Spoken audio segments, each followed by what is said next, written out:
नमस्कार मित्र हो. काळ्या सावल्या या माझ्या चॅनलवर परत एकदा तुमचे स्वागत आहे. कथा सुरू करण्यापूर्वी जर का कोणी आपल्या चॅनलवर पहिल्यांदा आले असेल तर त्यांनी चॅनलला लाईक, शेअर आणि सबस्क्राईब करायला विसरू नका. चला तर मग कथा सुरू करूया.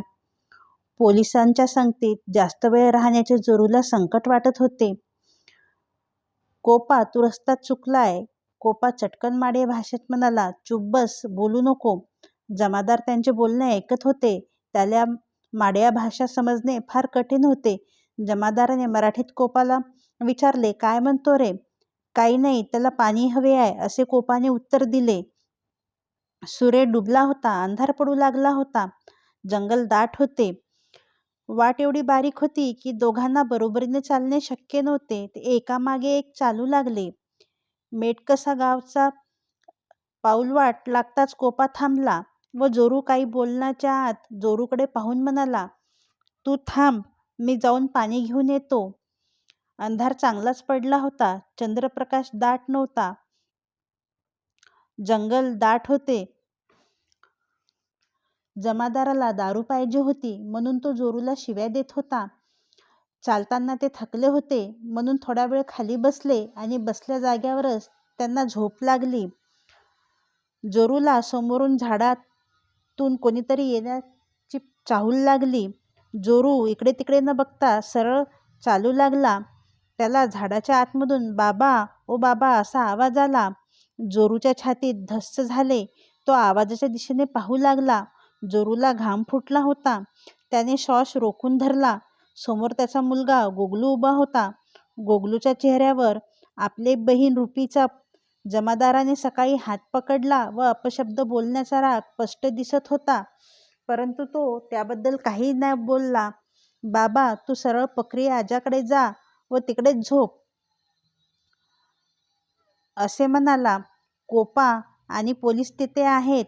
आलेल्या दिशेने बोट करून जोरू म्हणाला, मी बघतो त्यांच्याकडे, पण रुपी कुठं आहे? रुपीचं काय झालंय? हे तो म्हणाला, तू काही काळजी करू नको.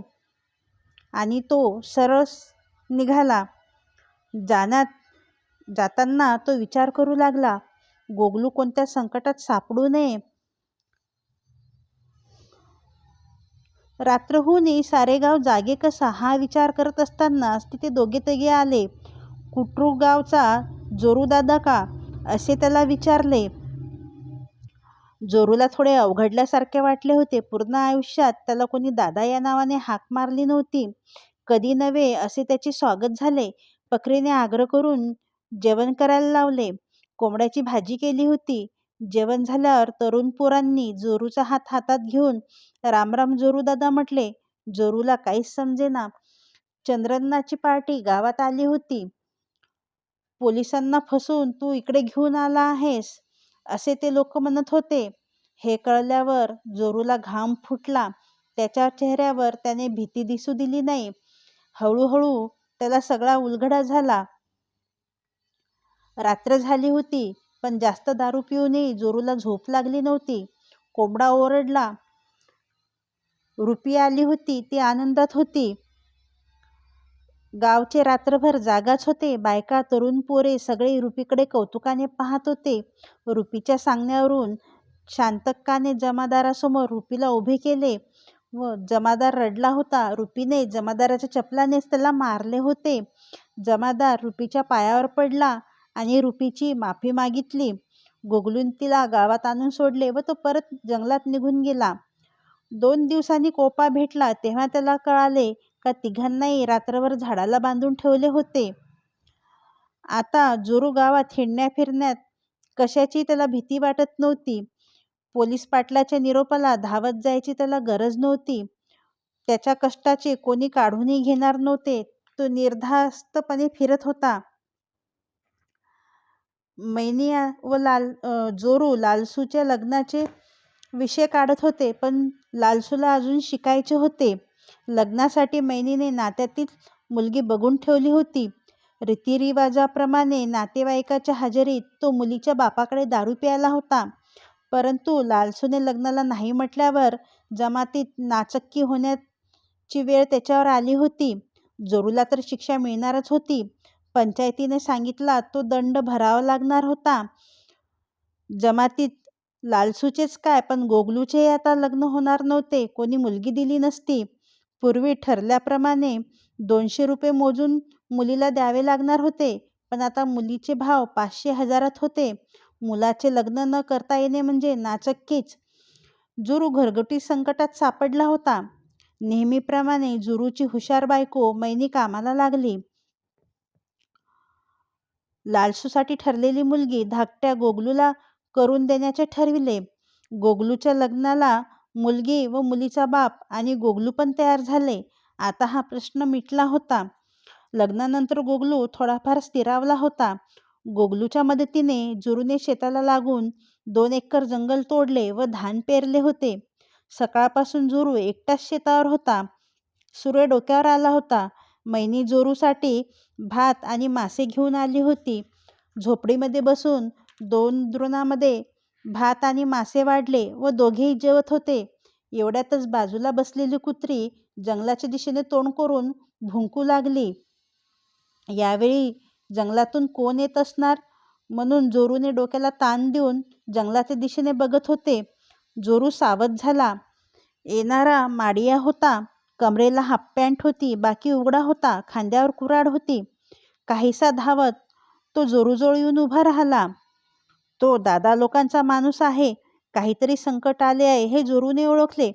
पूर्वीसारखा तो घाबरला नाही, क्षणात सावरला आणि काय झाले दादा असे विचारले. तरुण खाली बसत म्हणाला, राजन्ना दादाला पोलिसांची गोळी लागली आहे, पण तो जिवंत आहे, चालू शकत नाही. समोर हात दाखवत तो तरुण म्हणाला, त्या डोंगरावर वरच्या भूमीमध्ये आहे. जोरू परत खाली बसला. राजन्नाला मध्य प्रदेशात डोंगरावर नेले हे जोरूला समजले. गोगलू कुठे आहे दादा? तरुणाने विचारले. कालपासून घरी आला नाही, जोरू म्हणाला. तरुण पुढे म्हणाला, असाच जंगलातून नदीवर जा व झारियाला बोलून होडी या किनाऱ्यावर तयार ठेव. 1 तासात मी येतो. मी येईपर्यंत होडीवाल्याला तेथेच थांबून ठेव. जोरू उठला. काही न बोलता निघाला. गवत वाढलेले होते. जंगल पाण्याने भरले होते. तो तरुण जोरू गेला त्या दिशेने गेला व खेतूलमध्ये जोरूचे फावडे घेऊन तो बांधापर्यंत गेला. जोरूच्या पायाचे ठसे फावड्याने मारून त्याने मोडत आणले व परत आला आणि गावाकडे निघून गेला. जोरू इंद्रावती नदीवर आला. पावसाळा असल्याने पाणी बरेच होते. समोरच्या तीरावर काहीच हालचाल दिसत नव्हती. दोन्ही किनाऱ्यावर नजर जाईल तेवढ्या लांबवर त्याने पाहिले. समोरचा किनारा मध्य प्रदेशचा होता. तोंडाची ओंजळ करून त्याने हाक दिली, परंतु त्याला समोर काही हालचाल दिसत नव्हती. थोड्या वेळाने त्याच्या हाकेला प्रतिसाद मिळाला. समोरच्या किनाऱ्यावर झारिया होता. तो अरुंद पण लांब होडी पाण्यात ढकलत होता. मग थोड्या वेळ मागे पुढे करून तो पाण्यामध्ये उतरला. या होडीला किनाऱ्यावर यायला बराच वेळ लागेल असा विचार करून जोरू खाली बसला. होडी जोरूच्या किनाऱ्यावर पोचली. हा दादा लोकांचा माणूस होता. तुझे नाव काय? बोरा, झारिया म्हणाला व जोरू शेजारी बसला. नावाड्याला माडिया भाषेत झारिया म्हणतात. नावाड्याचे नाव बोरा होते. दादा लोकांसाठी उशिराच काय, पण रात्रीसुद्धा तो होडी चालवण्यास तयार होता. सांगावं की नाही या काळजीत जोरू हळू आवाजात बोराला म्हणाला, राजन्ना दादाला गोळी लागली आहे. बोरा उभा राहून म्हणाला, कोणाला? राजन्ना दादाला गोळी लागली? पोलिसांची. जोरू म्हणाला, त्याच्या माणसाने पाठवले मला तुला बोलून ठेवण्यास. बोरा उठला व किनाऱ्याकडील जंगलाकडे जात म्हणाला, चल झाडीत बसू. जोरू त्याच्या मागे निघाला. किनाऱ्यावरील झाडीत जोरा बसला आणि बोरा सुद्धा त्या काठी येऊन बसला. जोरू समजला, पोलीस कोठेही येऊ शकतात. मागील 2-4 महिने पोलीस गावातून नक्षलवाद्याची चौकशी करत हिंडत होते. दादा लोकांचा पत्ता काही मिळत नव्हता. दादा लोकांची मीटिंग होऊन गेली की दर 2-3 दिवसांनी पोलीस गावी येत होते, चौकशी करत होते, पण ठाव ठिकाणा लागू देत नव्हते. बोराने हाताने जोरूला हलविल्यासारखे केले. जोरू सावध होऊन पाहू लागला. कोणी दोघे आदिवासी तरुण जंगलातून किनाऱ्यावर उतरले होते. सावधपणे उभे राहून इकडे तिकडे पाहत होते. एकाचे लक्ष किनाऱ्यावरील होडीकडे गेले. ते झटकन बोटीकडे जाऊ लागले. किनाऱ्यावरील एक जण मागे तोंड करून जंगलाकडे पाहू लागला. झाडाच्या आडोशाने जोरू व पाठोपाठ बोरा उभा झाला. एकदम 2-3 व्यक्ती जंगलातून किनाऱ्यावर उतरल्या. त्यात दोघे नक्षलवादी होते. त्यांचे कपडे ओळखीचेच होते. जोरूकडे आलेले माड्या तरुण भेदरलेल्या नजरेने जोरूसमोर येऊन उभा राहिला. जोरूने बाजूला बघितले. 4-5 आदिवासी कोणाला तरी बाजेवरून उचलून आणत होते. बाजेवरील व्यक्ती कणत होती. बाजेवर राजन्ना दादा आहे हे जोरूने ओळखले. वाहून आणणारे चांगलेच थकले होते. एक जण पंचाच्या साहाय्याने राजन्ना दादाला वारा घालत होता. सर्वांच्या हालचालीला वेग आला होता. झार्याने तिघांना घेऊन नदी पार करण्यास सुरुवात केली. बोरा सारी ताकद एकवटून काम करत होता. होडीत तिघे बसल्याने होडी पाण्यात बुडून चालल्यासारखी वाटत होती. तिघेजण पुतळे एकामागे एक ठेवल्यासारखे दिसत होते. ओ दादा, नक्षलवाद्याने हाक मारली म्हणून जोरूने होडीवरील नजर काढून बाजूला बघितले. एकाने पाठीवरची पिशवी काढून जमिनीवर ठेवली होती. त्यात बरेच काही सामान होते. राजन्ना दादाने हातानेच खून केली. तोंडावरची चादर खाली ओढली होती.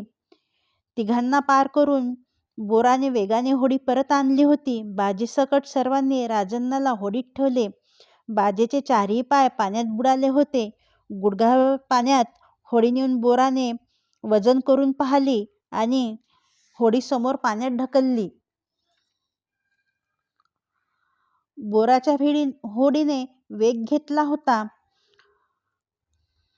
आधी गेलेले व बोराने नंतर राजन्नाला बाजेवर उचलून किनाऱ्यावर नेऊन ठेवले होते. होडी लांबवर जाईपर्यंत जोरू त्याकडे पाहतच राहिला.